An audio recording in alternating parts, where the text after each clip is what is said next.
Bonjour à tous, à toutes. Merci Stéphane de cette invitation qui me réjouit dans son principe, et c'est vrai que c'est un lieu et puis des conditions que je connaissais pas et qui sont assez agréables. Alors j'ai mis en première diapo la couverture de mon livre.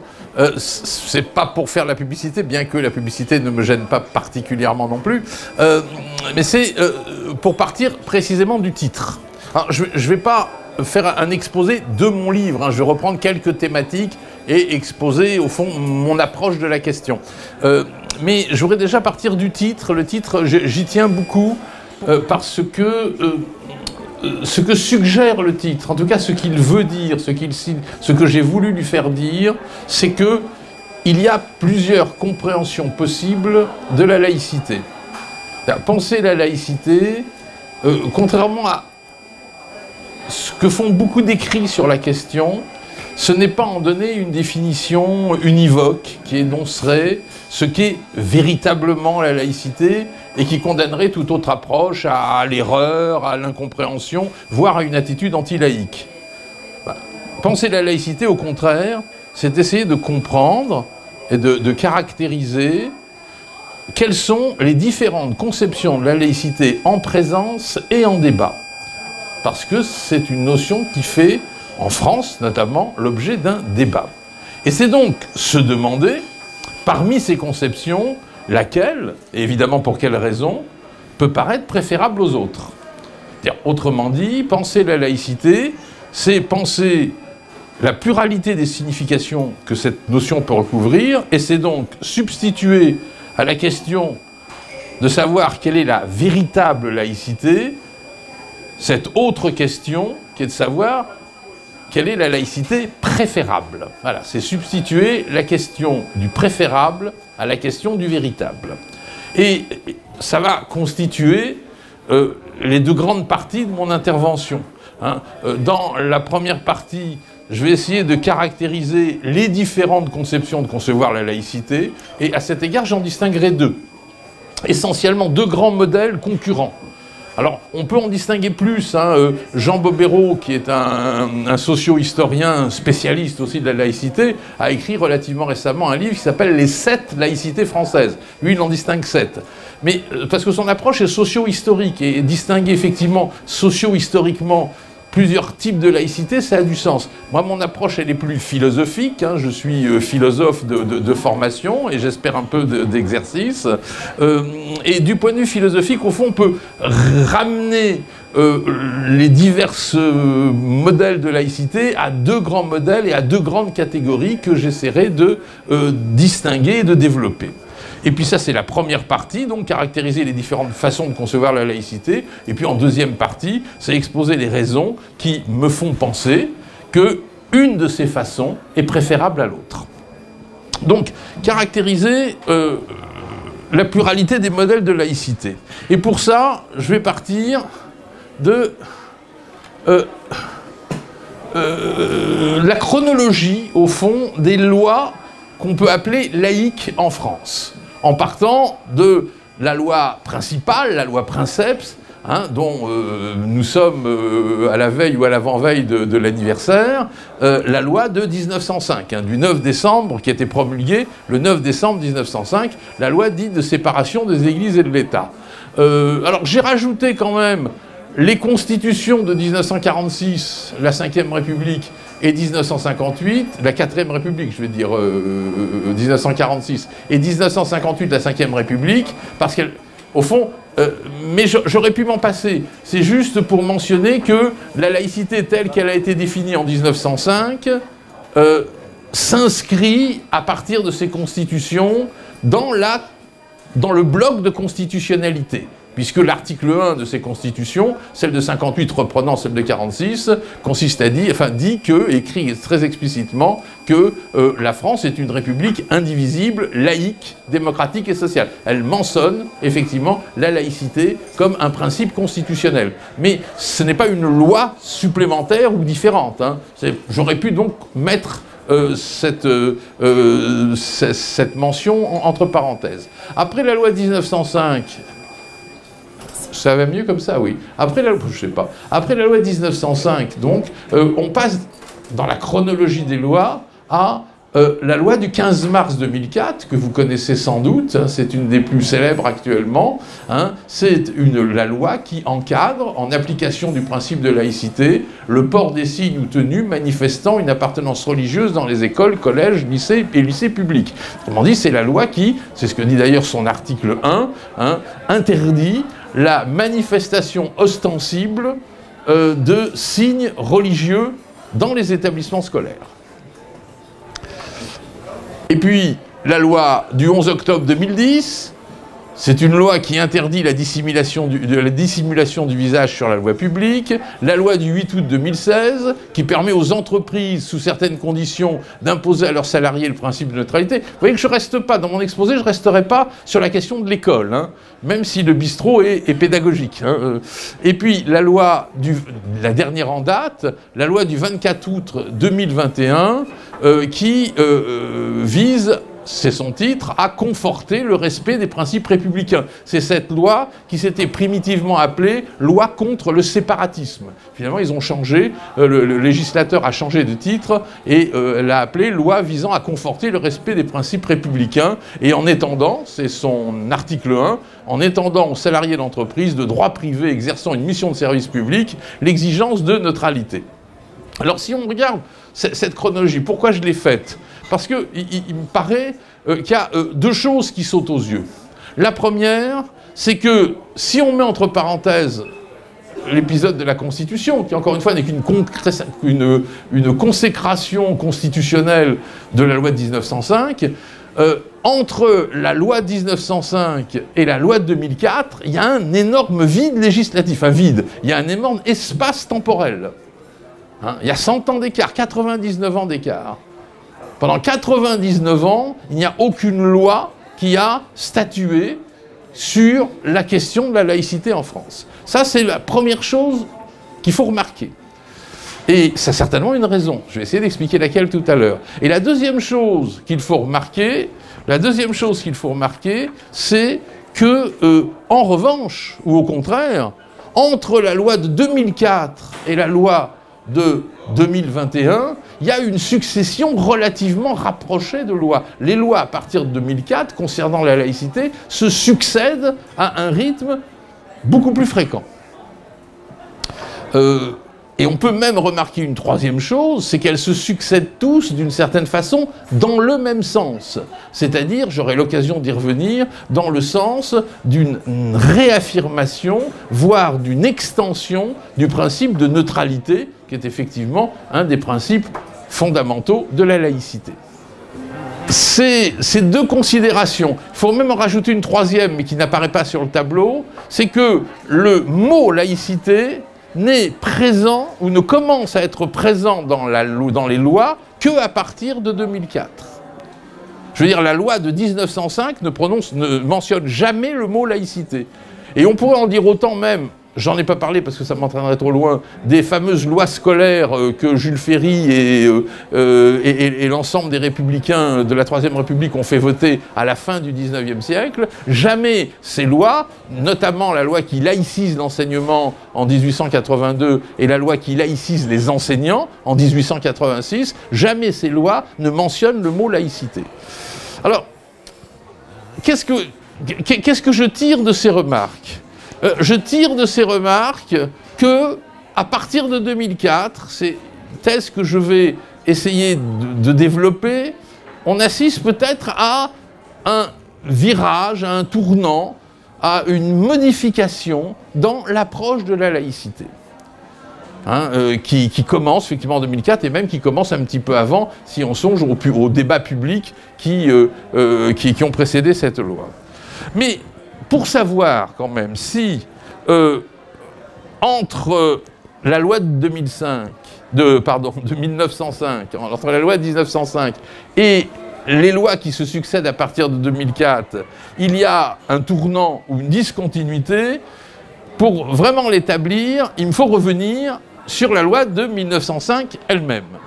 Alors, qu'est-ce qu'elle dit, la loi de 1905 ? Elle dit je vais dire, elle dit beaucoup de choses, mais je vais me contenter des 2 premiers articles que la loi même appelle les principes de la loi. L'article 1, la République assure la liberté de conscience, elle garantit le libre exercice des cultes sous les seules restrictions édictées ci-après dans l'intérêt de l'ordre public. Et l'article 2, la République ne reconnaît, ne salarie, ni ne subventionne aucun culte. Ce qu'il faut remarquer, à mon avis, c'est que la première chose qu'il faut remarquer, c'est que la disposition proprement laïque de la loi n'est énoncée qu'à l'article 2. La séparation, elle n'apparaît pas en article 1, elle apparaît en article 2. La République ne reconnaît, ne salarie, ni ne subventionne aucun culte. L'État ne se mêle plus de religion, la religion ne doit plus se mêler de l'État, les deux sont séparés, la religion devient, comme on dit communément, une affaire privée, une affaire de conscience.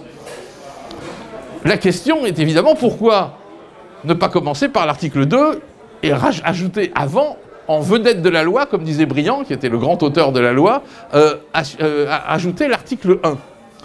Bien, la réponse, pour moi, elle est assez simple. C'est que l'article 1 énonce non pas le dispositif laïque lui-même, mais les finalités en vue duquel ce dispositif laïque a été voté. Autrement dit, la finalité de la loi, c'est la liberté, ou certaines libertés. Liberté de conscience, liberté des cultes. Ça, c'est la finalité de la loi. Et la séparation elle-même, et donc la neutralité de l'État que cette séparation implique, n'est pas la finalité de la loi, c'est ou ce sont les moyens mis en œuvre institutionnellement pour satisfaire cette finalité. Ça me paraît très très important comment dirais-je, de souligner ce statut, au fond, de la séparation. Hein, on n'aura pas défini la laïcité en France lorsqu'on aura dit séparation de l'Église et de l'État. On n'aura pas défini la laïcité en France lorsqu'on aura dit neutralité de l'État. On aura défini la laïcité en France lorsqu'on aura mis en évidence que cette séparation et cette neutralité sont des moyens en vue d'une fin qui est officiellement, si je puis dire, ou explicitement annoncée dès l'article 1, qui est la liberté de conscience, le libre exercice des cultes. On peut penser qu'entre cette loi et la loi de 2004, il peut exister une continuité. On peut penser qu'il y a une façon de défendre cette continuité, qui est de dire, c'est la position notamment d'un historien de la laïcité, qui est un spécialiste de la question, Patrick Weil, hein, qui est de dire, au fond, la loi de 2004 a été votée suite à une commission qu'on appelle la commission Stasi, du nom de Bernard Stasi, qui était un sénateur, qui était le président de cette commission, hein, qui était instituée par Jacques Chirac, qui était président de la République en 2003. Et Patrick Weil était lui-même membre de cette commission. Et l'argument de Patrick Weil, c'est de dire, et c'est la commission qui est à la source de la loi de 2004, en quelque sorte, puisqu'elle a voté à l'unanimité moins une voix, qui s'est abstenue, l'interdiction des signes religieux ostensibles à l'école. Ce que Patrick Weil justifie, donc il faisait partie de la commission, il a fait partie de ceux qui ont voté comment dirais-je, l'interdiction. Il la justifie en argumentant la façon suivante, il disait que le but de l'interdiction des signes religieux ostensibles à l'école était de protéger la liberté des jeunes filles musulmanes qui ne voulaient pas en porter et qui étaient l'objet, ou qui pouvaient être l'objet de pressions plus ou moins violentes de la part de leurs camarades corélégionnaires. Donc ce serait toujours au nom de la liberté que la loi de 2004 aurait été votée. Et de ce point de vue-là, il y aurait une continuité entre le principe de la loi de 1905, article 1, liberté de conscience, voilà, et la loi de 2004, qui est faite pour protéger la liberté de conscience de certaines jeunes filles. Cela dit, je ne suis pas du tout convaincu, personnellement, par cette argumentation, et de mon point de vue, les différences entre l'esprit de la loi de 1905 et l'esprit de la loi de 2004 sont beaucoup plus importantes que cette ressemblance. entre la loi de 1905 et la loi de 2004 et celles qui ont suivi jusqu'à aujourd'hui, dont j'ai parlé tout à l'heure, la loi de 2004. Il y a, je pense, énormément de différences. Alors j'en ai relevé, pour synthétiser, il y a de profondes différences, pas énormément, mais profondes. J'en ai relevé, pour synthétiser, quelques-unes. La première différence, c'est une différence de contexte. Qu'est-ce que je veux dire par là? La loi de... Alors, il faut rentrer un peu dans le contexte dans lequel la loi de 1905, je dis toujours 2005, je ne sais pas pourquoi, c'est un lapsus. Hein. La fois que je dirai 2005, vous corrigerez de vous-même, et ça voudra dire 1905. Hein. La loi de 1905 est le dernier épisode de ce qu'un historien de la laïcité lui-même, Émile Poulain, grand historien de la laïcité, aujourd'hui décédé, a appelé la guerre des deux France. La guerre des deux France, c'est comme ça qu'il la décrivait, une guerre culturelle qui avait sévi tout au long du XIXe siècle entre, d'une part, une France catholique, anti-républicaine, monarchiste, nostalgique de l'ancien régime, n'acceptant pas les acquis de la Révolution française. Et de l'autre côté, ou en face, une France, entre guillemets, moderne, qui, au contraire, a pris acte de ces acquis, voire qui les a revendiqués. Et la laïcité a été un des champs de bataille principaux de cette guerre. Il s'agissait, pour les républicains modernes, de refuser que l'Église continue d'exercer un magistère moral sur la société. Et non seulement sur la société, mais d'abord et au premier chef, sur l'école. La laïcité, c'était d'abord cela. Ça a été ce mouvement moderne d'émancipation de l'État de la tutelle de l'Église. Et cette émancipation était le fruit d'une histoire longue, d'une histoire complexe, depuis Napoléon Ier jusqu'à la loi de 1905.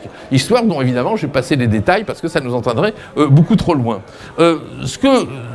Mais ce qu'il faut en retenir, c'est qu'en 1905, en séparant l'État des Églises, ce qu'a voulu faire le législateur, c'est précisément mettre un point final à cette guerre des deux France. Et j'insiste là-dessus, un point final qui s'est voulu pacificateur. C'est la raison pour laquelle, en son article 1, la loi insiste sur la garantie de la liberté des cultes. La loi de 1905 s'est toujours présentée comme une loi protectrice de la liberté religieuse. Et ceux qui l'ont fait voter, Aristide Briand, dont je parlais tout à l'heure, au premier chef, ont toujours travaillé à son acceptation par l'Église catholique. Et acceptation d'ailleurs qui a fini par se faire. Ça a mis un peu de temps, ça a mis une vingtaine, trentaine d'années, mais ça finit par se faire. Ce qui d'ailleurs explique l'inscription de la laïcité dans la Constitution de la 4ème République en 1946. Dans la Constitution, inscrite dans la Constitution, la laïcité est reconnue comme une espèce de patrimoine national commun. Or, le contexte de la fin du XXe siècle et du début des années 2000, c'est-à-dire le contexte qui a vu voter la loi de 2004, il est complètement différent.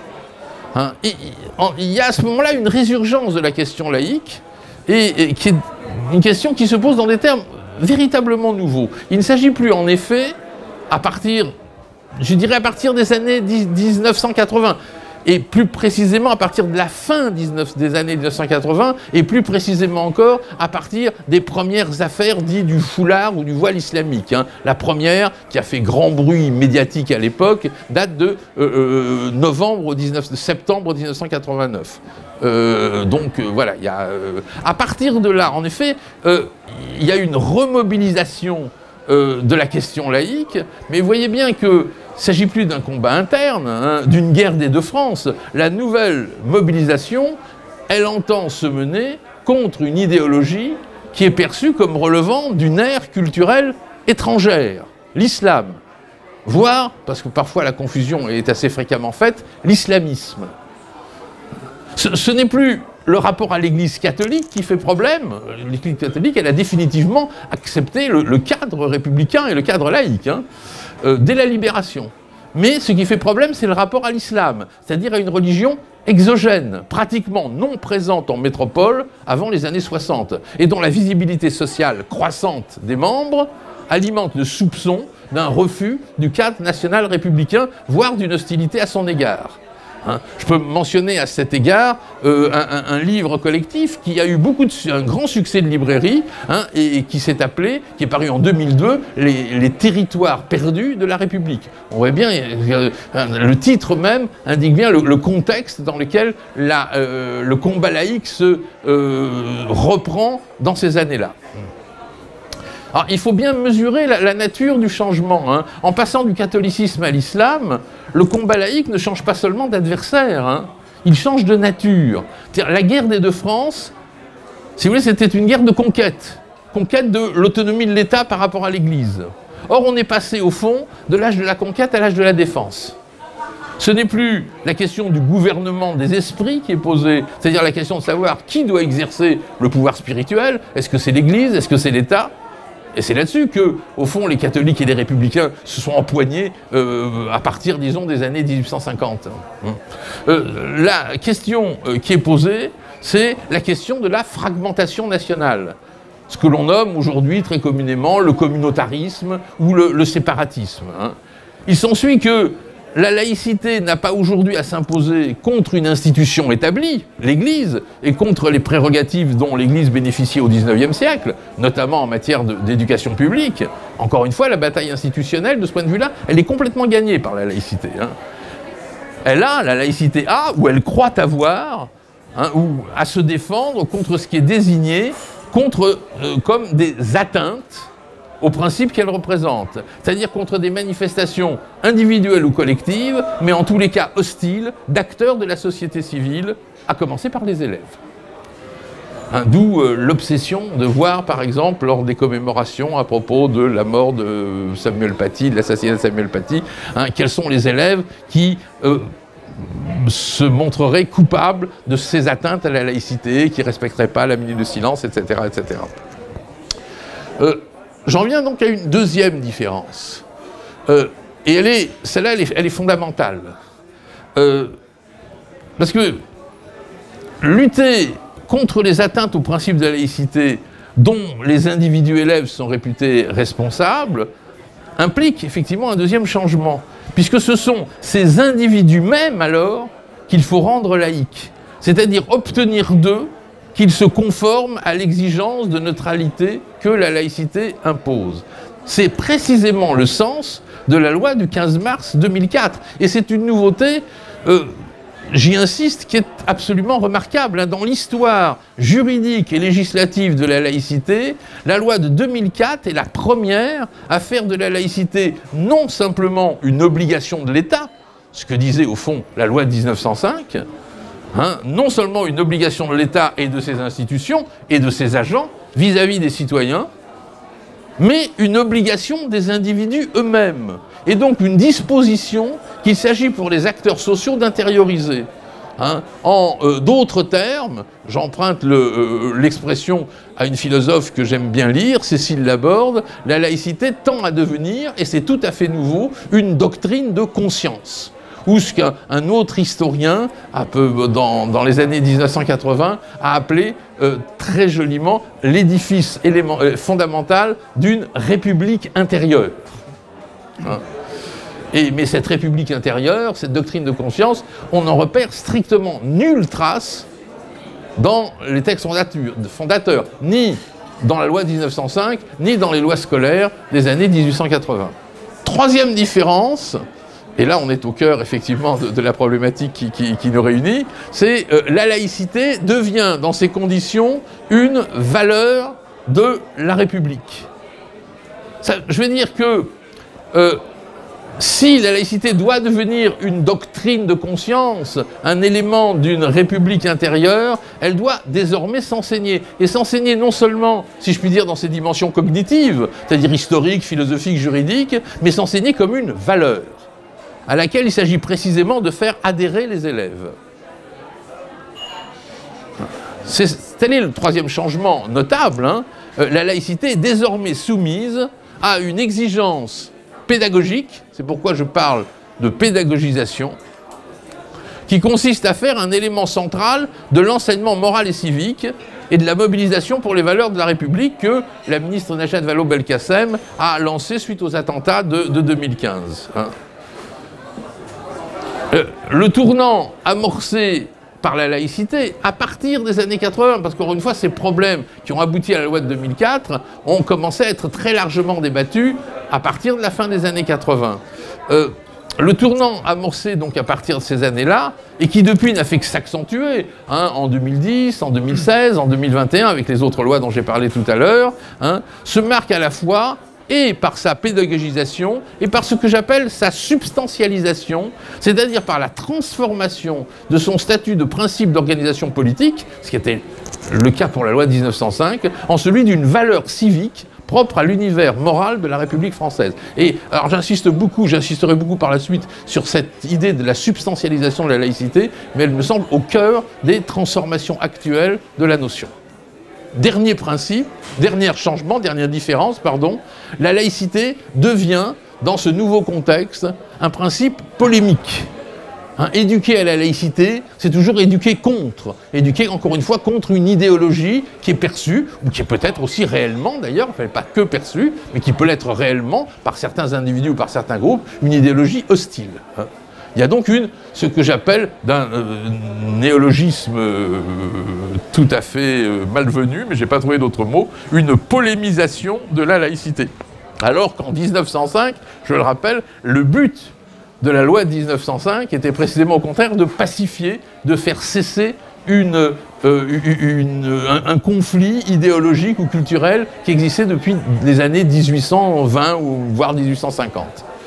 Si je résume, oui, ouais, les différences me paraissent plus importantes que la continuité qu'essaye d'établir Patrick Weil entre la loi de 1905 et la loi de 2004. Hein.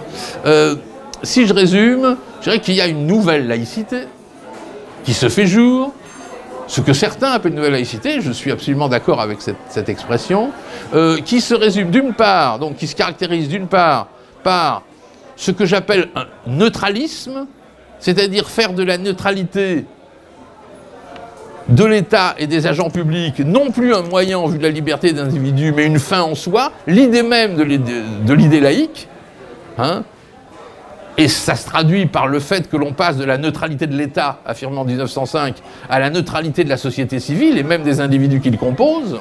Cette nouvelle laïcité se caractérise aussi par ce que j'ai appelé sa substantialisation, la laïcité comme valeur civique, par sa pédagogisation, faire de la laïcité une doctrine de conscience, j'ai oublié de fermer la parenthèse, vous m'en excuserez, et par sa polémisation, vous m'excuserez cette fois-ci encore une fois pour le néologisme, c'est-à-dire la laïcité comme moyen de lutte contre des idéologies hostiles à la République. Idée qui est complètement étrangère à la loi de 1905. Et si je résume ce résumé, on a bien ici, au fond, hein, entre 1905 et 2004, et à partir de 2004, deux grands modèles de laïcité. Hein. La laïcité de 2005, voilà, j'ai encore dit 2005. La prochaine fois, j'ai un gage, mais je ne sais pas lequel. Hein. La laïcité donc de 1905, comme laïcité définie comme un cadre juridique garantissant l'exercice de certaines libertés, ce que j'appelle une laïcité procédurale, j'expliquerai pourquoi. Enfin, je peux l'expliquer tout de suite, d'ailleurs, procédurale, je veux dire que, au fond, la laïcité, telle qu'elle est présentée en 1905, est une règle du jeu qui rend possible le pluralisme moral, philosophique, religieux propre aux sociétés démocratiques modernes. Autrement dit, qui rend possible la coexistence des libertés.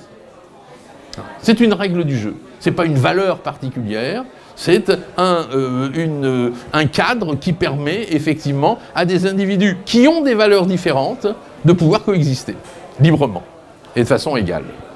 Et puis, l'autre modèle qui apparaît à partir de 2004 et qui, me semble-t-il, aujourd'hui est le modèle dominant, hein, que j'appelle une laïcité substantielle. J'emprunte cette distinction entre procédurale et substantielle à la philosophie politique d'un philosophe américain contemporain, John Rawls, hein, qui, effectivement, m'a fourni des cadres conceptuels qui m'ont paru intéressants.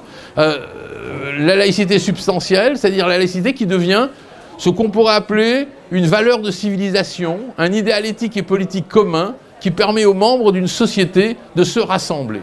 Et au fond, on pourrait exprimer la différence entre laïcité procédurale et laïcité substantielle en disant que, au fond, la laïcité procédurale insiste sur l'autorisation, sur les droits qu'ont les individus de ne pas se ressembler. Ils peuvent être différents du moment que cette différence ne trouble pas la liberté des autres ni l'ordre public. Alors que la laïcité substantielle insiste beaucoup plus sur la nécessité pour les individus de se rassembler. Hein, cette différence entre se ressembler et se rassembler peut être comment dirais-je, une bonne façon de définir la différence entre ces deux modèles. Alors, ces deux modèles, là je les distingue parce qu'historiquement, depuis 1905, ils se distinguent assez. On est bien passé de l'un à l'autre, à mes yeux, mais ils ont pu aussi historiquement être mêlés. Hein, ce fut le cas précisément au début de la Troisième République, à la fin du XIXe siècle, au moment du vote des grandes lois scolaires républicaines. Vous savez, l'école, ce qu'on appelle l'école gratuite, obligatoire et laïque de Jules Ferry. Il y aurait beaucoup à dire sur cette formule, hein, parce que c'est pas l'école qui est obligatoire, c'est l'instruction, et même l'instruction primaire. Voilà, la gratuité, elle existait déjà en grande partie avant Jules Ferry, etc. Enfin bon, peu importe. Hein. Mais c'est vrai qu'à ce moment-là, les républicains de l'époque passent sans cesse du registre procédural au registre substantiel, du registre juridique, garantie de la liberté de conscience, à un registre plus philosophique, affirmant la laïcité comme une espèce de vision du monde qui doit remplacer au fond les visions théologiques ou religieuses. Mais même si historiquement ces deux modèles ont pu être mêlés, intellectuellement ils sont différents et clairement, dans la France du XXe siècle et du début du XXIe siècle, le second modèle a, de mon point de vue, succédé au premier. Et j'en viens à ma deuxième partie, alors, entre ces deux modèles, lequel me semble préférable? Quel type de laïcité me semble-t-il plus intéressant de vouloir? Alors, je suppose que vous aurez peut-être deviné, si vous êtes attentif, que ma réponse n'est pas forcément une surprise. Pour moi, c'est le premier type, la laïcité procédurale, qui est préférable à la laïcité substantielle. Alors, simplement, pour quelle raison? J'ai des arguments pour. Mais cela dit, c'est un débat. Hein, c'est un débat. Et les tenants de la laïcité substantielle ont aussi des arguments à faire valoir. Hein. Une première raison, c'est ce que j'appelle l'incohérence intellectuelle du tournant substantialiste. Je veux dire, le caractère non assumé par les tenants de la laïcité substantielle, de la discontinuité qu'elle représente en regard du modèle procédural de la loi de 1905. Il y a quelque chose qui est frappant dans le débat public aujourd'hui, c'est que tous ceux qui défendent une laïcité qui me semble être de type substantiel, hein, se présentent comme les héritiers en ligne directe de l'esprit de la loi de 1905. C'est-à-dire que, comme si, précisément, ce sont des... comme si le virage amorcé n'était pas conscientisé, et comme si les tenants de ce type de laïcité se vivaient comme en ligne directe branchée sur la loi de 1905. Il y a là, effectivement, comment dirais-je, pour moi, une incohérence. Mais c'est pas simplement une incohérence. Cette incohérence, on la voit particulièrement, j'allais oublier de le dire, mais c'est important, dans le titre même de la loi de 2004, puisqu'elle se dit « en application du principe de laïcité ». C'est-à-dire qu'elle se présente elle-même comme une application d'un principe qui a été formulé 100 ans auparavant, en 1905. Donc elle se présente dans la continuité. Alors que, c'est pas simplement un manque de conscience de soi des tenants de cette laïcité. Cette façon de faire a, à mon avis, des effets extrêmement néfastes sur le débat public. En effet, prétendre que la loi de 2004 sur les signes religieux à l'école, ou celle de 2021 sur le renforcement des principes républicains, sont les dépositaires de l'héritage laïque tel que le droit en a fixé l'esprit en 1905, c'est accréditer l'idée, qui me semble particulièrement fausse, que ceux qui en critiquent certains aspects fondamentaux se situent hors de cet héritage, c'est-à-dire hors de la laïcité elle-même. C'est-à-dire c'est faire croire qu'il n'y a qu'une laïcité, la laïcité vraie et refuser le débat avec ceux qui ont de la laïcité une autre approche. C'est-à-dire qu'assumer le tournant substantialiste de la laïcité, pour ceux qui le prennent, me semble la condition nécessaire pour que précisément ceux-là, ceux qui jugent ce tournant opportun, puissent entrer avec ceux qui le regardent d'un œil plutôt critique, comme moi, dans une discussion publique politiquement honnête sur les différents modèles de laïcité que la République peut proposer à ses citoyens. C'est une autre manière de dire, ce que je disais au début, c'est qu'il faut substituer à la question de la laïcité véritable, celle de la laïcité préférable. Mais pour poser le problème de la laïcité préférable et en débattre avec des gens qui ne préféreraient pas forcément la mienne, c'est au moins, ça suppose de la part de tous les interlocuteurs qui se mettent d'accord sur le fait qu'il y a plusieurs modèles de laïcité en présence. J'ai d'autres critiques à faire à la laïcité substantielle. Il me semble, et c'est un point à mon avis fondamental, que ce tournant que j'appelle substantialiste de la laïcité est aussi un tournant sécuritaire qui correspond à une régression démocratique. Demander aux individus d'obéir d'eux-mêmes dans leur comportement public à une exigence de neutralité, leur demander d'adopter des normes comportementales qui limitent la liberté d'affichage de leurs croyances, vouloir invisibiliser le religieux dans la société, cela fait à mes yeux que la laïcité se transforme d'un système de préservation des libertés, qui, j'ai essayé de vous le montrer, était le cas en 1905, en un système d'unification et de contrôle des conduites. Alors, des exemples, il y en a des tas. Peut-être un des exemples les plus significatifs, c'est la polémique qui a lieu à propos du burkini. Vous voyez, des femmes musulmanes en burkini sur une plage. La question, pour le législateur de 1905, la question est: trouble-t-elle la liberté d'autrui? Trouble-t-elle l'ordre public? Non, donc elles ont le droit. La tentative de certaines municipalités de dire elles n'ont pas le droit parce que l'espace public doit être neutre, parce que ces femmes doivent se comporter à une exigence de neutralité, parce qu'elles doivent conformer leur comportement vestimentaire au comportement vestimentaire moyen, majeur, normal de l'ensemble de la population, c'est avoir une toute autre approche, et une approche, encore une fois, qui me semble, par rapport à la préservation des libertés, plutôt régressive. On pourrait trouver un autre exemple, par exemple l'obsession du ministère de l'Éducation nationale, j'en ai parlé tout à l'heure, quels que soient d'ailleurs les ministres qui se sont succédés, à repérer dans les établissements scolaires, au moment notamment des manifestations, des commémorations pour les attentats, pour les assassinats de Samuel Paty, de Dominique Bernard, etc., l'obsession pour le ministère à repérer dans les établissements scolaires ce que tout le monde appelle aujourd'hui les atteintes au principe de la laïcité, et à vouloir répondre à ces atteintes par une demande de signalement. C'est-à-dire par un acte de police. La demande de signalement, c'est un acte de police, plutôt que par une action éducative ou pédagogique. On voit là, effectivement, quelques effets délétères du point de vue de la démocratie d'une trop forte substantialisation de la laïcité. Une autre critique encore, mais toutes ces critiques, au fond, sont liées, sont les mêmes, c'est une même constellation. C'est, à la limite, une déclinaison sous plusieurs points de vue d'un seul et même type de critique. Mais une autre critique que je peux faire, ou qui va dans le même sens, c'est ce que j'appelle la sacralisation de la laïcité des valeurs de la République.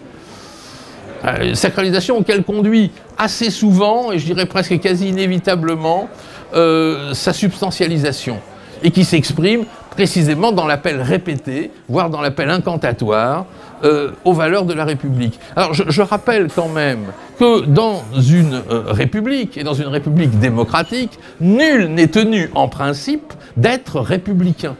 On peut tout à fait légitimement être monarchiste, c'est-à-dire non pas républicain, au contraire même, être anarchiste, on n'est pas très républicain quand on est anarchiste, être autonomiste, je vous donne quelques exemples, dès l'instant, on peut légitimement l'être dès l'instant où les convictions et les actes en faveur de ces orientations s'expriment ou se réalisent dans le cadre de la loi, c'est-à-dire sans violence, sans trouble à l'ordre public, en respectant la liberté des autres. Et se demander, comme on le fait souvent et en général, à peu près uniquement à propos des musulmans français ou résidant en France, si les lois de la République doivent être placées au-dessus ou en dessous des lois de Dieu, c'est poser une question qui, dans un État démocratique et laïque, n'a littéralement aucun sens. Les lois de la République ne sont pas en effet des lois substantielles.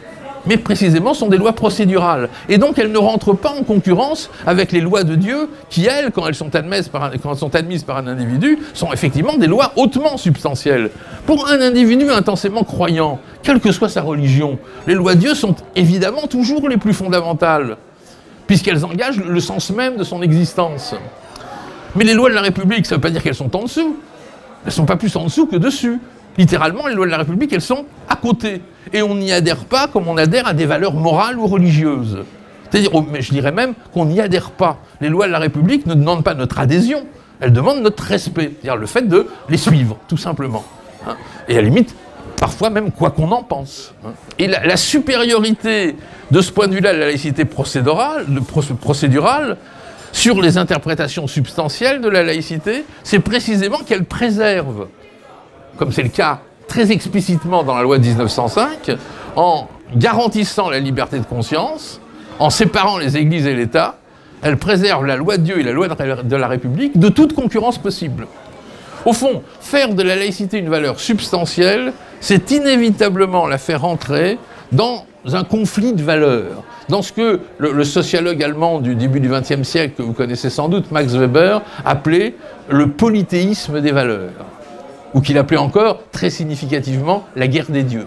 Une dernière critique, mais encore une fois, c'est la même critique déclinée de façon différente, adressée à une compréhension substantielle de la laïcité, c'est que le processus de substantialisation de la laïcité tend à rendre inflationniste la notion même de laïcité. Qu'est-ce que je veux dire par là? Je veux dire que la substantialisation, le processus de substantialisation tend à faire de la laïcité un principe capable de résoudre tout un ensemble de problèmes sociaux ou sociétaux qui ne la concernent pas en propre. Je cite au passage, par titre d'exemple, l'égalité filles-garçons, qui ne me semble pas quelque chose qui concerne directement la laïcité, le terrorisme, qui ne concerne pas directement la laïcité. Ce n'est pas en renforçant la laïcité qu'on luttera contre le terrorisme. C'est des mesures de police qui doivent lutter contre le terrorisme, clairement. La question du mariage pour tous, qui ne me semble pas concerner directement la laïcité, et il y a plein d'autres exemples de ce type. La laïcité, autrement dit, est aujourd'hui l'objet de ce que j'appelle une sorte d'enchantement axiologique. L'objet d'un discours enchanté, emphatique, et encore une fois incantatoire. Comme la République elle-même, d'ailleurs. On pourrait dire la même chose à propos de l'idée de République. Quand on parle des valeurs de la République, on ne sait jamais, au fond, de quoi l'on parle. Je veux dire, est-ce qu'on parle de l'idée républicaine, la République en soi, ou est-ce qu'on parle d'une république historique déterminée? La nôtre, la 5e, sans qu'on précise d'ailleurs ce qui la distingue de la 4e, et plus encore de la 3e, qui n'a séparé quand même l'Église et l'État que 35 ans après sa promulgation. 1871, promulgation, 1905, la séparation. La 2e, qui ne séparait pas du tout l'Église et l'État. Les prêtres bénissaient les arbres de la liberté au début de 1848, au moment de l'instauration de la Deuxième République, ou de la première, qui était si peu laïque qu'elle avait d'abord voulu constitutionnaliser le clergé dès 1790 et qu'elle avait promulgué sous Robespierre, sous la Terreur, en 1794, le culte de l'être suprême. Vous voyez, quand on parle de la République, on ne sait finalement pas de quoi on parle, on donne un mot valeur, et ce mot valeur, on demande d'y adhérer, mais ce mot valeur ne permet pas de comprendre véritablement, conceptuellement, de quoi il est question. S'il en est exactement ou à peu près la même chose de la laïcité. D'où la défense contre cette inflation de ce que j'appelle, dans mon livre, un minimalisme laïque. Minimalisme laïque, c'est-à-dire un dégonflage du principe de laïcité. Un délestage de toutes les vertus sociales dont sa substantialisation tend aujourd'hui à le remplir. Ou pour dire les choses encore autrement, un désencombrement de toutes les valeurs morales, politiques, idéologiques, philosophiques, métaphysiques même, dont elle est aujourd'hui chargée. Plus la laïcité est réduite à des règles procédurale de préservation de nos libertés de croire, de ne pas croire, de ne plus croire, de changer de croyance, plus elle est réduite à ces règles de procédurales, et mieux elle assume la fonction démocratique que le législateur de 1905 a voulu lui donner, et qui est, à mes yeux, une raison suffisante d'être attachée au principe qu'elle incarne. Voilà, je vous remercie.